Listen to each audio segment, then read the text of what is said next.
Quote me out of context. When I made the video that the struggle for a Biafra is much more harder and complex than achieving the fight for a better Nigeria, a lot of people are quoting me out of context as saying I'm doing disservice to their struggle. But let's face it, how is Biafra intended to be achieved? Through referendum, Abi? Okay. If you know the meaning of referendum, you will know what it takes to have a referendum. All right? But let me ask this basic question now. Has a bill for referendum been ever even debated or presented in the Senate House? It has never. Because to your politicians, it doesn't even make sense. On what basis are they going to present the bill for a referendum? On the basis that the Igbos are marginalized? It can be proven on paper. On the basis that the Igbos are better than any other tribe. It still doesn't make sense to them. So what I'm trying to say is, if I get towards referendum, this is the best way to achieve referendum. Referendum can only be best achieved if you can lobby your closest neighbors, like the South, and make sure that you people are on the same page, and let them know that we having this thing will be good and be the best for us. We will strive and grow much more better and stronger. That is just it. And apart from that, you still even need to lobby the Yorubas, lobby the Hausas, telling them that I feel by the time we have all regions being accountable for themselves, it will be better. Not on the basis that we are better and we are stronger. We Igbos, we are better, we are more industrious, we are more creative. You people, the remaining people are stupid, they don't have sense or whatever. So we need to go so that we'll be better. Let's tell ourselves the truth. Referendum can never be achieved that way. And that is what I'm saying. So the best way is, just like I said, lobby these regions, show them their strength as well. The reason why every other person needs to stand on his own so that he can be much more better. Except you have another means. And the only option, the next option is, except you go do waiting BH, Boko, do. You go do waiting pass, waiting BH, do. That will attract global attention. Because the last time I checked, even waiting Boko do, it no still result to a ground where Nigeria have forfeited a part of their land or whatever because they are more powerful. No matter what it takes, even if it will take the whole resources of Nigeria to curtail that, that is what will happen. So except that is the option. That is when you will now talk of deployment of United Nations, peacekeeping, whatever. That is when it will happen. That is the only option. And I don't see that option happening actually anytime soon. So that is what I mean. So why am I taking the time to do this? I'm taking the time to do this in the sense that I believe that with dialogue, negotiation, and peaceful coexistence or whatever, even if the concept of one Nigeria, we are not one, we are not whatever, we have different opinions, but show every other person, every other region the fact that they can do better, they can harness their resources, they can be more productive in such doing, not born out of hate, not born out of annoyance, like what I see some people doing online, coming down to wash down other people and showing how powerful, how industrious the Igbos are, and the rest how lazy they are. Nothing can ever be achieved that way. Prove me wrong. All right, guys, welcome to my channel. Guys, so you guys have heard from what the young Northern has said, that achieving a Biafran is one of the things that is almost impossible for the Easterners to do, right? But then there's also another video that has to do with P2B and then Atiku, of which we know very well that these two presidential candidates that these two presidential candidates are coming from the same party. All right, so this is a situation whereby Atiku wants P2B to become his vice, and P2B doesn't want to become a vice to anybody. And this has been causing so many confusion, and a lot of persons also, even from the same party where these two individuals are coming from. Most of the very top leaders from the same party has been asking Atiku to step down since he is older than P2B. That instead, Atiku should go as the vice president to P2B. That Atiku does not really have the support of Nigerians. But then looking at the state of things and the vision at which P2B is presenting to the people, it seems like P2B is what Nigeria actually needs at this point in time. And that's the reason why a lot and every Nigerian, both young and older, is asking Atiku to step down and about his vision of becoming the president of Nigeria 2027. All right, so just in case the first time you're meeting us, please do also to subscribe and then turn on the post notification bell for more updates from this channel. That you don't know that the sentiments of Nigeria right now is tending towards Obi, Peter Obi, and you picked Obi Maybe you are thinking that, well, you brought Obi into limelight. You didn't bring Obi into limelight. You saw him as somebody that could aid your political ambition, and you brought him in, right? But the truth is that many advice have come to you to become a statesman, become a kingmaker. But for some reason, I'm going to hold back, thinking that it is not the Fulani political egocentrism that is driving you. I want to believe that. Otherwise, one will be tempted to think that it is this idea that the North decide who should become president that is driving you. Well, sir, bad news for you. The era where the North think that they actually dictates the pendulum of where presidency swing is no longer there. The earlier you realize that, the better. I can assure you, Atiku, I can assure you 100% that if you insist on contesting, you will not win. You will not win this election. And I'll tell you why. The Southeast will not vote for you. The South will not vote for you. The Middle Belt will not vote for you. We have had enough of Fulani leadership. The only thing that Fulani leadership has brought to Nigeria is complete chaos and the loss of valuable human lives of Nigeria. When last did you of your brothers? None at all. Even when you had the opportunity to condemn what was done to Leah Sharibu, you condemned it, but when you had the pressure from the North, you deleted your tweet. That is to show that you are not a man that will stand on his decision when it comes to taking a decision that is against the North. You understand me? So for me, just if you can't be a kingmaker, go and rest. For sure, I can tell you for sure, the population of voters in this election are more. And I will tell you without doubt that the majority of the voters are the obedient. And I can tell you for sure that they will not vote for you. If you are banking on the North vote to bring you into power, well, I will just say good luck with that. But this insistence of being the presidential flag bearer, I don't know when. It's like the older you get, there's a voice in your head that tells you that you can get it, you will not get it. You will not get it. Please, be a kingmaker. For once, history beckons on you to write your name in the sands of time.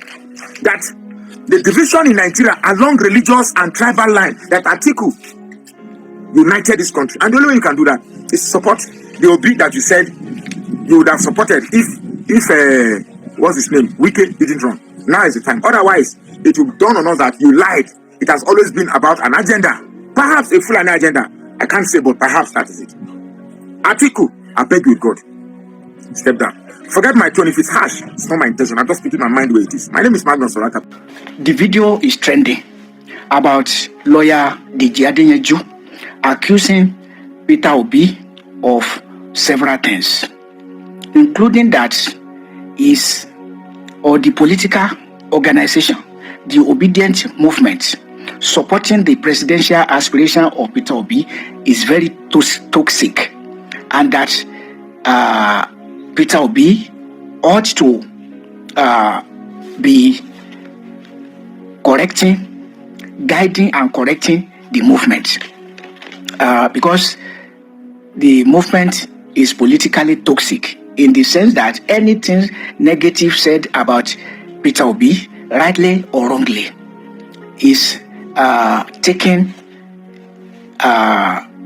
with violent language by the members of the movement. But I don't want to dwell on that aspect of the accusation by Deji Adeyeju.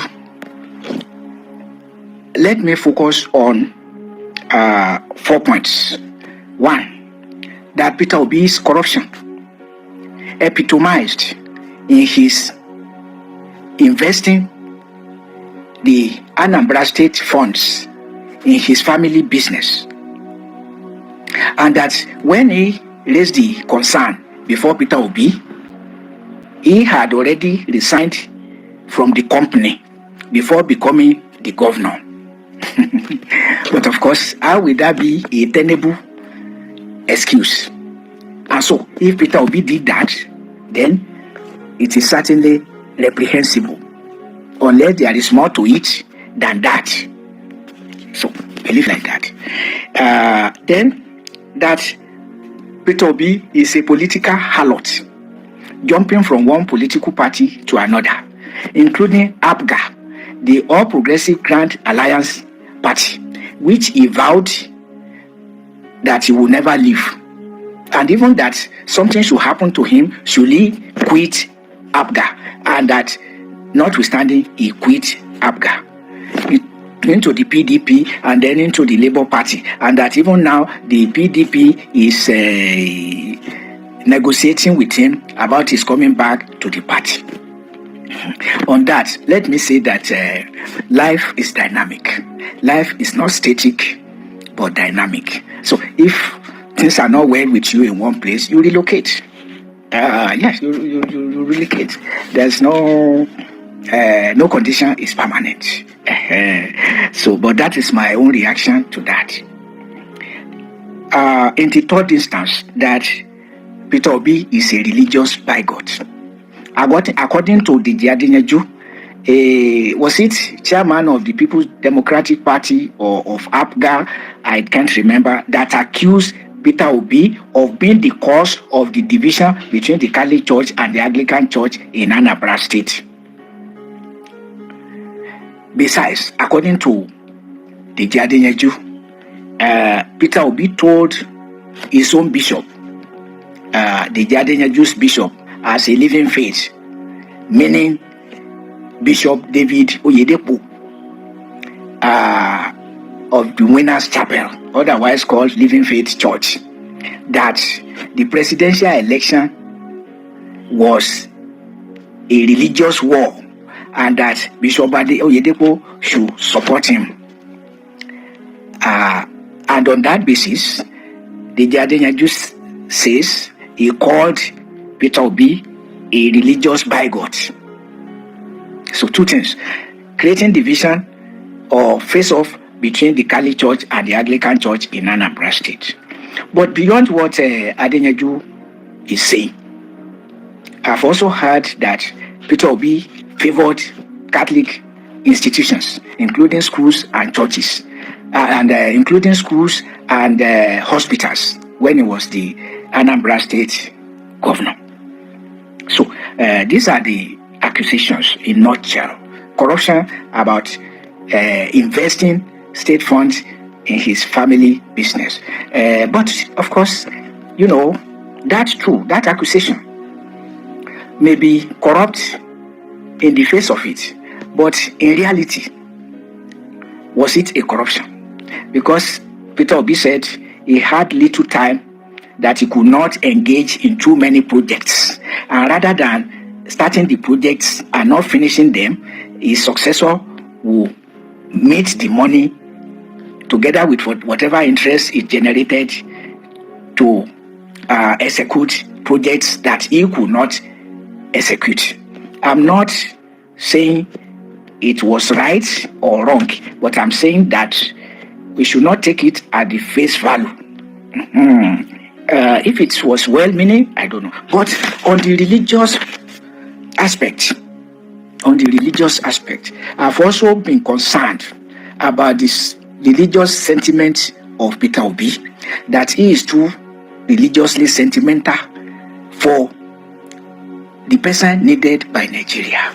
Because the Constitution prohibits state religion, and Nigeria's rulers are imposing Christianity on Nigeria, Christianity and Islam on Nigeria, to the extent that Bola Ahmed Tinubu came declaring all subsidies gone, except for but funding pilgrimage boards and subsidizing pilgrimages for privileged Christians and Muslims. That is the extent to which Nigerians must be concerned about the politicization of Christianity and Islam, or any religion for that matter. Because the Constitution is clear in Section 10, there shall be no state religion. So how can the rulers then be funding pilgrimage boards, for instance, and subsidizing pilgrimages, for instance? So why can't Nigeria get leaders who will leave religion where the Constitution leaves it? But with the sentimental nature of Peter Obi going to breakfast with Muslims that he did not fast with? Hypocrisy. Or going to Rome for the funeral of a pope and going back to Rome for the installation of a new pope. So, you see, Peter Obi does not look like the person who will take Nigeria to the promised land, because he will continue to impose Christianity and Islam on Nigeria. If only because whatever he does for Christianity, he must do for Islam. Guarantees religious freedom for Nigerians. Violation of the constitution led to the war against the Boko Haram Muslim community. Not that the community offended Nigeria's constitution. Those who offended Nigeria's constitution are those who abused state power to attack the community, turning the community into a terrorist organization eventually, and making Nigeria to join the list of terrorist-infested countries. So, now lastly, the Jadenyaju says he would rather vote for Bola Ahmed Tinubu's re-election than vote for Peter Obi if presented by the opposition political coalition. Now the question to the Jadenyaju to tell us how Bola Ahmed Tinubu is better than Peter Obi, because he invested the state funds in his family business. Not that he has not said he embezzled it, that he misappropriated the money into his own pocket, but that he invested state funds in his family business. I said, how do we know it was ill-intentioned and that it was not beneficial to the state? Because it's good to be objective. It's good to be objective. You have not said he misappropriated the money for himself, but invested it in his family business. What if his family business will yield dividend for the state? What if it will, And as for religious bigotry, because that's what the language or the term used by the Jadenyaju. Yes, I agree with him in total. What is his name? Peter Obi is a religious bigot. He's too religiously sentimental for my liking. But you cannot take Peter Obi in isolation from the prevalence of politicization of Islam and Christianity. And it's happening because too many Nigerians are religiously sentimental. Otherwise, why did they not go on rampage on hearing that President Bola Ahmed Tinubu, who declared fuel subsidy gone, all other subsidies gone, subsidized Hajj for Muslims with more than 90 billion, and that he keeps funding pilgrimage boards and subsidizing pilgrimages for privileged Christians and Muslims? Why did Nigerians not go on rampage? If did not that they are too Christianistically and Islamically sentimental. So, if that is to change, Peter Obi will not change it unless Nigerians rise against the practice. So, but as long as Nigerians continue to be sentimental, trooping to churches and mosques, and saying that Jesus is the answer, Quran is the solution, if any leader will not do that, he cannot